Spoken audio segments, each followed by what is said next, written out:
सोचिए अगर हमारे शरीर को पूरी तरह से मतलब जैसे हम फोन को फैक्ट्री रीसेट करते हैं ना, वैसे ही रीसेट करने का कोई तरीका हो, और वो भी किसी महंगे हाईटेक अस्पताल में नहीं बल्कि हमारी अपनी रसोई में मसालों के डिब्बे के बीच कहीं छिपा हो। हाँ, ये सोचना थोड़ा अजीब तो लगता है, क्योंकि अक्सर जब हम गंभीर बीमारियों के इलाज की बात करते हैं तो दिमाग में सीधा मतलब एमआरआई मशीनें, कॉम्प्लेक्स टेस्ट और ढेरों गोलियों की तस्वीरें आती हैं। बिल्कुल, ऐसा लगता है जैसे स्वास्थ्य कोई बहुत ही क्या कहते हैं कॉम्प्लेक्स इंजीनियरिंग का काम हो जिसे सिर्फ बड़ी बड़ी मशीनों से ही ठीक किया जा सकता है। सही कहा आपने। हम उस दौर में जी रहे हैं जहां सब कुछ बहुत मशीनी लगता है। या तो इंसान बीमार है या फिर पूरी तरह से स्वस्थ। लेकिन आज जिस विषय पर हम ये गहन चर्चा कर रहे हैं ना, जो जानकारी हमारे सामने है वो इस पूरी आधुनिक सोच को ही चुनौती देती है। और दिलचस्प बात यह है कि नोट्स की शुरुआत ही बहुत पारंपरिक तरीके से होती है। इसमें लिखा है जय जननी मातृभूमि वंदे मातरम। मतलब ये सिर्फ कोई मामूली घरेलू नुस्खा नहीं है, ये स्वास्थ्य के प्रति एक तरह का नजरिया है। हाँ, एक गहरी विचारधारा लगती है। और हमारा मिशन भी आज यही है। इस गहन चर्चा में हम इस पारंपरिक नुस्खे का विश्लेषण करेंगे जिसे चमत्कारिक चूर्ण का नाम दिया गया है। चमत्कारिक चूर्ण, बिल्कुल। तो हमें ये समझना है कि क्या सच में रसोई की सिर्फ 3 साधारण चीजें, मतलब सिर्फ 3 चीजें मिलकर शरीर के हर कोने को डिटॉक्स करने का दावा कर सकती हैं? ये चूर्ण आखिर है क्या, बनता कैसे है और इसके पीछे का विज्ञान क्या है? तो अगर हम शुरुआत करें तो सबसे पहले इसका फॉर्मूला देखना होगा। हाँ, और इन नोट्स में सबसे पहली चीज जो ध्यान खींचती है वो है इसका बहुत ही विशिष्ट अनुपात। मतलब 250 ग्राम मेथी दाना, 100 ग्राम अजवाइन और 50 ग्राम काली जीरी। जब मैंने पहली बार ये 5, 2 और 1 का अनुपात देखा, मतलब 5 to 1, तो लगा जैसे ये कोई बहुत ही सटीक रासायनिक फार्मूला है। और ये है भी। तो मैं सोच रही थी कि अगर हम इस अनुपात को थोड़ा भी बदल दें, मान लीजिए सब कुछ बराबर मात्रा में मिला दें, तो क्या होगा? क्या ये गणित वाकई इतना जरूरी है? ये गणित ही तो इस पूरे नुस्खे की जान है।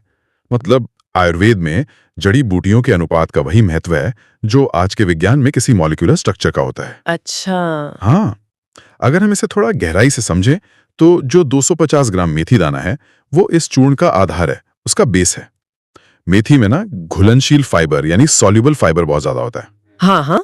ये पेट में जाकर बिल्कुल एक स्पंज की तरह काम करता है, जो हमारी आंतों की सफाई करता है और मेटाबॉलिज्म को कंट्रोल करता है। अच्छा, तो मतलब मेथी शरीर में मेन सफाई कर्मचारी का काम कर रही है। बिल्कुल। लेकिन एक बात बताइए, ज्यादा फाइबर खाने से तो अक्सर पेट में गैस या मतलब भारीपन की समस्या हो जाती है ना? एकदम सही पॉइंट पकड़ा आपने।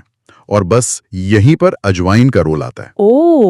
जो 100 ग्राम अजवाइन इसमें डाली गई है उसका काम ही उस भारीपन को काटना है। अजवाइन? हाँ, इसमें थाइमोल नाम का एक बहुत ही पावरफुल एक्टिव कंपाउंड होता है। थाइमोल? हाँ, ये गैस्ट्रिक जूस को बढ़ाता है और एक एंटीस्पाज्मोडिक की तरह काम करता है। तो मेथी की वजह से होने वाली कोई भी गैस या ब्लोटिंग वो तुरंत शांत हो जाती है। अरे वाह, ये तो बहुत ही शानदार तालमेल है। मतलब मेथी सफाई कर रही है और अजवाइन ये पक्का कर रही है कि उस सफाई के दौरान पेट में कोई हंगामा ना हो जाए। बिल्कुल सही, एक साफ कर रहा है, दूसरा बैलेंस कर रहा है। लेकिन इस फॉर्मूले का जो तीसरा हिस्सा है वो मुझे थोड़ा उलझा रहा है। 50 ग्राम काली जीरी। हाँ, हम सब घर में जो नॉर्मल जीरा होता है उससे तो जानते हैं, लेकिन ये काली जीरी क्या है और इसकी मात्रा सबसे कम क्यों रखी गई है, सिर्फ 50 ग्राम? ये एक बहुत ही जरूरी सवाल है। अक्सर लोग क्या करते हैं कि काली जीरी को नॉर्मल जीरा या कलौंजी समझ लेते हैं। हाँ, मुझे भी यही लगा था। लेकिन ये बिल्कुल अलग चीज है। इसका वानस्पतिक नाम सेंट्राथेरम एंथलमेंटिकम है और ये स्वाद में बेहद मतलब बहुत ज्यादा कड़वी होती है। अच्छा। इसके औषधीय गुण बहुत तीक्ष्ण होते हैं। ये एक बहुत ही पावरफुल एंटी पैरासाइटिक है, यानी परजीवी नाशक। ये हमारे खून और लिवर के अंदर से सबसे जिद्दी टॉक्सिन्स को बाहर खींच निकालती है। तो ये इतनी कम क्यों है? क्योंकि ये इतनी पावरफुल है और इसकी तासीर बहुत गर्म होती है, इसलिए इसे सिर्फ एक हिस्से में यानी 50 ग्राम रखा गया है। अगर इसे ज्यादा मात्रा में ले लिया तो ये फायदे की जगह नुकसान कर सकती है। ओह, अब समझ आया। तो ये 5 to 1 का जो अनुपात है वो सिर्फ कोई ऐसी रैंडम नुस्खा नहीं है, ये तो एक पूरा बायोकेमिकल मास्टरपीस लग रहा है। बिल्कुल मास्टरपीस है। और इसे सुनकर ऐसा लग रहा है जैसे किसी ने शरीर के अंदर की पूरी मशीनरी को अच्छे से समझकर इसे डिजाइन किया हो। वैसे नोट्स में इस नुस्खे के प्रेरक के रूप में बलजीत सिंह मितवा का नाम है, जिन्हें जिन्हें ब्रैकेट में साइकोजीनियस भी कहा गया है। साइकोजीनियस। हाँ, और साथ ही मार्गदर्शक के रूप में गुरु चंद्रगिरी महाराज का नाम शामिल है। ये नाम इस पूरी प्रक्रिया को एक तरह की पारंपरिक प्रामाणिकता, एक ऑथेंटिसिटी देते हैं। सही कहा, ये पीढ़ियों का ज्ञान है जो आगे बढ़ रहा है। तो अब जरा इसे बनाने की विधि पर आते हैं। इसमें साफ साफ लिखा है कि इन तीनों चीजों को साफ सुथरा करके हल्का हल्का सेकना है। हाँ, हल्का सेकना। और फिर मिक्सर में पीसकर पाउडर बनाना है। लेकिन यहाँ एक सख्त चेतावनी भी ब्रैकेट में दी गई है, ज्यादा सेकना नहीं। अब यहाँ मुझे फिर से एक शंका हो रही है। क्या शंका? मतलब अगर मसालों को पकाना ही है तो उन्हें पूरी तरह से भून क्यों नहीं लेते? कच्चे या आधे पके हुए मसाले खाने से पेट खराब नहीं होगा क्या? देखिए, ये ना एक बहुत ही आम गलतफहमी है। हम रसोई में जब खाना बनाते हैं तो स्वाद के लिए मसालों को भूनते हैं, लेकिन जब हम औषधि बना रहे होते हैं तो नियम बिल्कुल बदल जाते हैं। अच्छा, कैसे? इन बीजों के अंदर वाष्पशील तेल होते हैं, जिन्हें हम एसेंशियल ऑयल्स कहते हैं। असली हीलिंग पावर, असली दवा उन्हीं तेलों में छिपी होती है। अगर आप इन्हें तेज आंच पर या बहुत ज्यादा देर तक भून देंगे तो वो सारे जरूरी तेल हवा में उड़ जाएंगे। ओह! और आपके पास क्या बचेगा?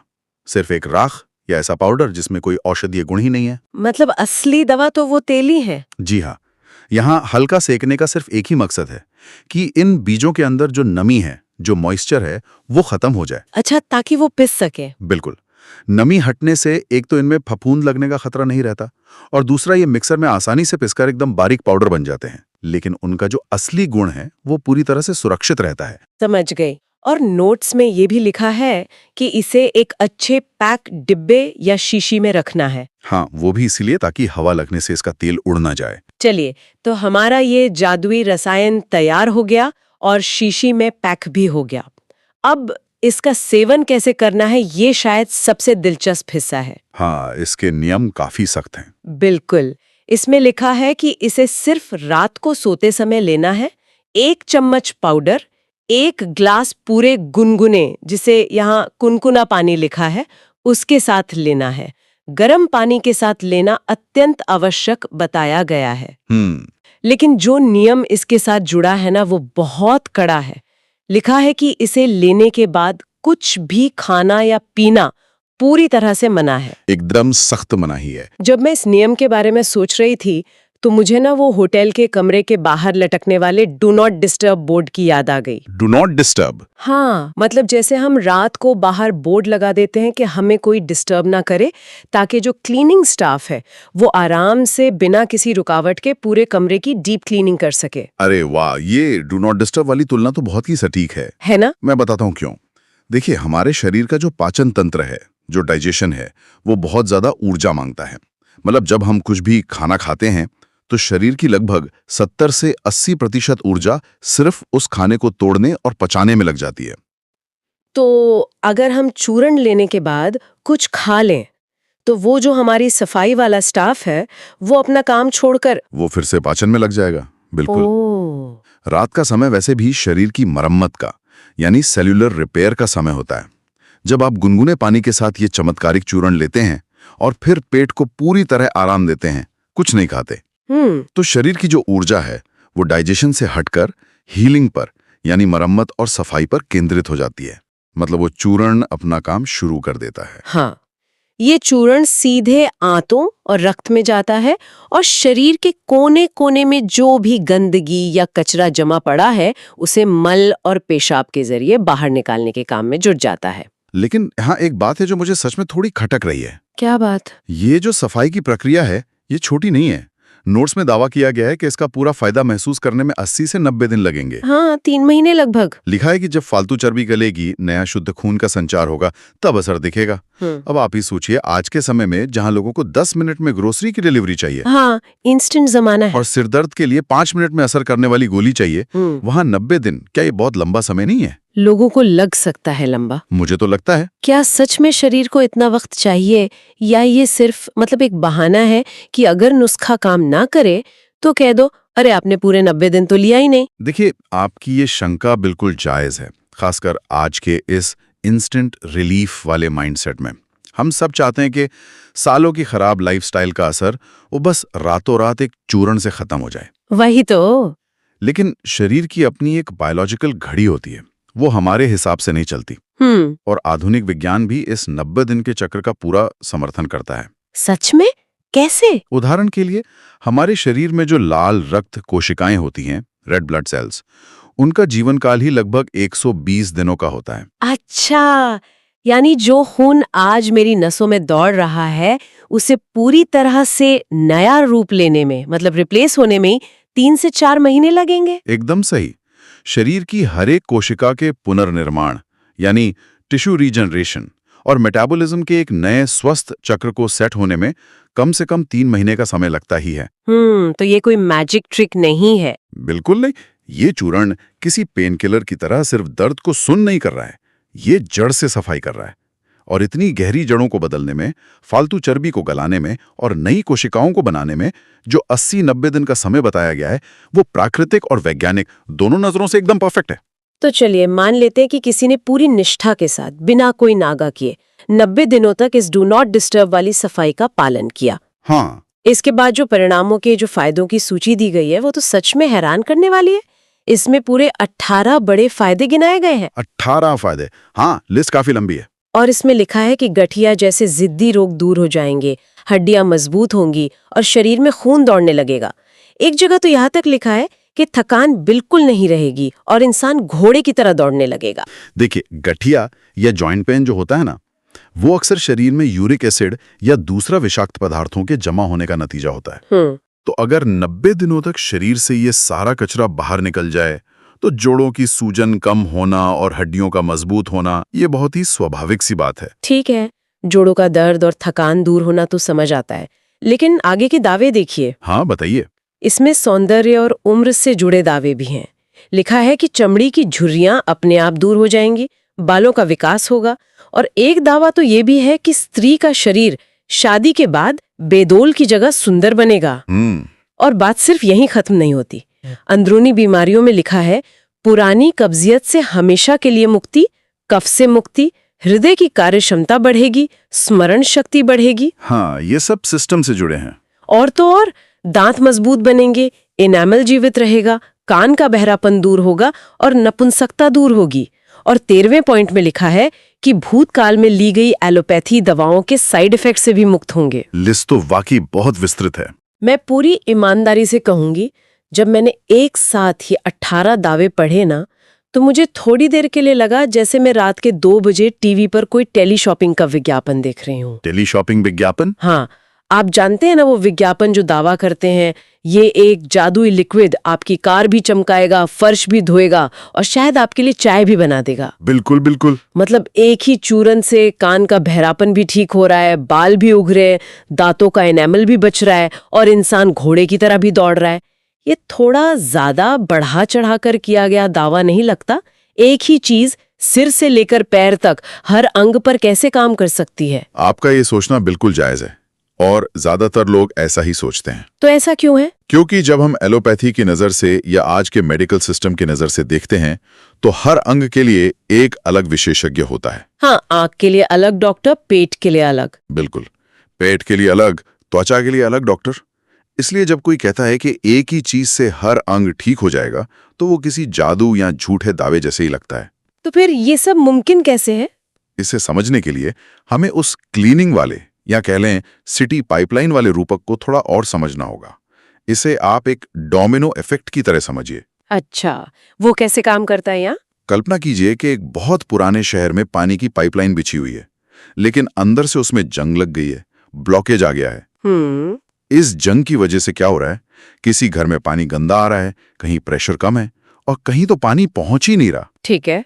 अब आप बताइए, क्या आप हर घर में जाकर अलग अलग पानी का फिल्टर लगाएंगे? नहीं, वो तो बहुत मुश्किल होगा। तो आप क्या करते हैं, आप उस मेन जो मुख्य पाइपलाइन है उसमें एक बहुत ही मजबूत केमिकल डालते हैं जो उस जंग को काट सके। ओहो, मैं समझ रही हूँ। और यहाँ वो केमिकल हमारी वो 50 ग्राम काली जीरी है। एकदम सही। और मेथी उस कटी हुई जंग को शरीर से बाहर धकेलने का काम कर रही है। बिल्कुल, यही तो विज्ञान है इसका। जब आप शरीर से इन सारे टॉक्सिन्स को बाहर निकाल देते हैं और आपकी रक्त नलिकाएं खून की नसें पूरी तरह शुद्ध हो जाती हैं, तो वो साफ खून शरीर के हर कोने में बिना किसी रुकावट के पहुंचने लगता है। जब साफ खून और ऑक्सीजन आपके कान की बारीक नसों तक पहुंचता है तो सुनने की क्षमता बेहतर होती है, जो कान का बहरापन दूर होने वाला दावा है। अच्छा, तो ये ऐसे जुड़ा है। हाँ, और जब आपकी त्वचा की कोशिकाओं को सही पोषण मिलता है तो झुर्रियां अपने आप मिटने लगती हैं। जब हृदय को वो गाढ़ा और गंदा खून पंप करने के लिए एक्स्ट्रा जोर नहीं लगाना पड़ता, तो हृदय की कार्यक्षमता यानी हार्ट की एफिशिएंसी बढ़ जाती है। तो इसका मतलब ये है कि ये चूर्ण कान के लिए या बालों के लिए अलग से कोई स्पेसिफिक दवा नहीं दे रहा है। नहीं। ये बस शरीर की मेन सप्लाई लाइन को खोल रहा है। बिल्कुल, बस यही इसका असली विज्ञान है। जो हमारी पारंपरिक चिकित्सा है वो मानती है कि शरीर अपने आप को खुद ठीक कर सकता है, जिसे हम सेल्फ हीलिंग कहते हैं। बीमारी का मुख्य कारण सिर्फ एक होता है, कोई रुकावट या कचरा। आप बस उस रुकावट को हटा दीजिए, शरीर अपने बाल भी खुद उगाएगा, जोड़ों की सूजन भी खुद कम करेगा और खोई हुई ऊर्जा भी वापस ले आएगा। तो वो जो लिखा है कि घोड़े की तरह दौड़ना। हाँ, घोड़े की तरह दौड़ना भले ही सुनने में थोड़ा नाटकीय लगे, लेकिन असल में ये एक शुद्ध और बिना रुकावट वाले शरीर की जो असली क्षमता है उसकी ओर इशारा कर रहा है। ये नजरिया तो सच में पूरी तस्वीर ही बदल देता है। हम हमेशा एक बीमारी के लिए बस एक गोली खोजते रहते हैं, जबकि यहाँ एक ही प्रोसेस से पूरे शरीर का फाउंडेशन ही ठीक करने की बात हो रही है। बिल्कुल। लेकिन रुकिए एक सेकंड, इतने सारे चमत्कार और फैक्ट्री रीसेट की बातें सुनने के बाद मेरे दिमाग में एक बहुत बड़ा सवाल आ रहा है। क्या? कि क्या ये सब पूरी तरह से सुरक्षित है? मतलब क्या इसका कोई साइड इफेक्ट नहीं हो सकता? ये बहुत जरूरी सवाल है। हाँ, क्योंकि यहाँ इन नोट्स में एक बात है जिसने मेरा ध्यान बहुत खींचा, और सच कहूँ तो इसी बात ने इस नुस्खे की विश्वसनीयता को, इसके ट्रस्ट फैक्टर को मेरे लिए बहुत बढ़ा दिया। अच्छा, आप किस पॉइंट की बात कर रही हैं? मैं 18वें पॉइंट की बात कर रही हूँ, जो डायबिटीज से जुड़ा है। इसमें लिखा है कि चूर्ण से डायबिटीज काबू में रहेगी, लेकिन, और ये लेकिन बहुत जरूरी है, डायबिटीज की जो एलोपैथी दवा आप लेते हैं वो चालू रखना है। और आगे लिखा है कि इस चूर्ण का असर 2 महीने लेने के बाद से दिखने लगेगा। मुझे ना ये बात बहुत व्यवहारिक लगी, बहुत प्रैक्टिकल लगी। बिल्कुल। क्योंकि अक्सर हम देखते हैं कि व्हाट्सएप या इंटरनेट पे मिलने वाले नुस्खे तो चीख चीख कर कहते हैं कि आज ही अपनी सारी अंग्रेजी दवाइयां कूड़े में फेंक दो। हाँ, और वो बहुत खतरनाक होता है। वही तो, लेकिन यहाँ ऐसा नहीं है। ये मुझे एक बहुत तेज रफ्तार गाड़ी में लगे एक सेफ्टी ब्रेक की तरह लगा। और ये बहुत ही समझदारी भरी सलाह है।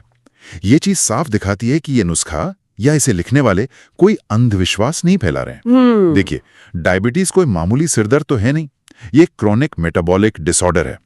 अगर कोई इंसान जोश में आकर अचानक अपनी इंसुलिन या शुगर की दवा बंद कर दे तो उसका शुगर लेवल रातों रात खतरनाक, जानलेवा स्तर तक जा सकता है। बिल्कुल। इसलिए ये सलाह बहुत स्पष्ट रूप से ये मानती है कि ये चमत्कारिक चूर्ण एक सहायक चिकित्सा है, एक कॉम्प्लीमेंट्री थेरेपी है। ये आपके शरीर को अंदर से मजबूत तो करेगा, लेकिन जब तक वो मजबूती आए तब तक आधुनिक दवाइयों का जो सुरक्षा चक्र है वो बना रहना चाहिए। ये बहुत बैलेंस्ड अप्रोच है। और इसके साथ ही नीचे नोट्स में प्रकृति और तासीर को लेकर भी एक बहुत महत्वपूर्ण चेतावनी दी गई है। तासीर वाली बात? हाँ, इसमें लिखा है कि मेथी और काली जीरी की तासीर गर्म होती है, इसलिए गर्भवती महिलाओं और गंभीर बीमारी से जूझ रहे लोगों को इसे लेने से पहले डॉक्टर से सलाह जरूर लेनी चाहिए। ये चेतावनी इस बात को पूरी तरह से झुठला देती है कि जो कुछ प्राकृतिक है, जो नेचुरल है, वो 100% सुरक्षित ही होगा। ऐसा नहीं है। एकदम सही कहा आपने। गर्म तासीर का मतलब है कि ये मसाले शरीर के अंदर जाकर ऊष्मा यानी हीट पैदा करते हैं। अच्छा। और यही ऊष्मा तो मेटाबॉलिज्म को तेज करती है और उस जिद्दी चर्बी या जमे हुए कफ को पिघलाती है। लेकिन प्रेगनेंसी में तो ये खतरनाक हो सकता है। बिल्कुल। एक गर्भवती महिला के शरीर में पहले से ही इतने सारे हार्मोनल बदलाव चल रहे होते हैं, शारीरिक ऊष्मा बढ़ी हुई होती है। ऐसे में अगर बाहर से अतिरिक्त गर्मी दी जाए तो वो बच्चे के लिए बहुत बड़ा जोखिम पैदा कर सकती है। तो मतलब सावधानी बहुत जरूरी है। हाँ, और ये चेतावनी हमें ये याद दिलाती है कि आयुर्वेद सच में एक बहुत ही गहरा विज्ञान है। ये सिर्फ कोई जड़ी बूटियों को पीस कर खा लेने का नाम नहीं है। सही कहा। ये इस बात की गहरी समझ है कि कौन सी चीज किसके शरीर पर किस समय कैसा असर करेगी। तो अगर हम अपनी इस पूरी यात्रा को, इस चर्चा को समेटें तो एक बात बिल्कुल स्पष्ट हो जाती है। क्या? कि 250 ग्राम मेथी, 100 ग्राम अजवाइन और 50 ग्राम काली जीरी, ये सिर्फ हमारी रसोई के 3 मसाले नहीं हैं। बिल्कुल नहीं। जब इन्हें 5-2-1 के इस सटीक अनुपात में मिलाया जाता है, सही तरीके से हल्का सेका जाता है और रात के उस सख्त डू नॉट डिस्टर्ब नियम के साथ पूरे 90 दिनों तक लिया जाता है, तो ये सच में शरीर के कायाकल्प का एक पूरा प्रोजेक्ट बन जाता है। एक डीप क्लीनिंग प्रोजेक्ट। हाँ, आज हमने समझा कि कैसे अजवाइन मेथी के फाइबर को बैलेंस करती है, कैसे वो छोटी सी काली जीरी पाइपलाइन से जंग को काटती है और कैसे ये डोमिनो इफेक्ट पूरे 18 बड़े फायदे एक साथ दे सकता है। और सबसे बड़ी बात, ये सब बिना किसी अंध आस्था के किया जा रहा है। आधुनिक दवाइयों जैसे डायबिटीज की दवा के साथ एक बेहतरीन संतुलन बनाते हुए। बिल्कुल। जैसा कि नोट्स के अंत में बहुत खूबसूरती से कहा गया है कि इसका उद्देश्य सिर्फ बीमारियों को दबाना नहीं है, बल्कि जिंदगी को निरोग, आनंददायक, चिंता रहित और स्फूर्तिदायक बनाना है। ये पारंपरिक ज्ञान सच में हमें वापस अपनी जड़ों की ओर ले जाता है। और शायद यही इस पूरी चर्चा की सबसे बड़ी सीख भी है। हम अक्सर ये सोचते हैं ना कि आधुनिक होने का, मॉडर्न होने का मतलब है कि हर दर्द के लिए एक नई और महंगी गोली खोजना। ये हमारी सबसे बड़ी भूल है। लेकिन आज इन मसालों के गणित ने मुझे कुछ और ही सोचने पर मजबूर कर दिया है। क्या सोच रही हैं आप? मैं सोच रही हूँ कि शायद असली आधुनिकता हर नई बीमारी के लिए एक नई गोली बनाने में नहीं है, बल्कि ये समझने में है कि हमारा शरीर खुद को कैसे ठीक करता है। हमें बस उसे सही अनुपात और थोड़ा सा वो डू नॉट डिस्टर्ब वाला समय देना है। बहुत गहरी बात कही आपने। तो अगली बार जब आप लोग अपनी रसोई के मसालों के डिब्बे को देखें, तो शायद उन्हें सिर्फ खाने के स्वाद के लिए नहीं, बल्कि शरीर को पूरी तरह रीसेट करने की एक अपार संभावना के रूप में देखा जाना चाहिए।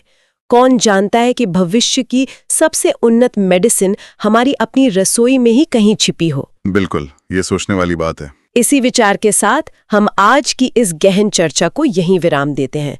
सुनने के लिए बहुत बहुत धन्यवाद।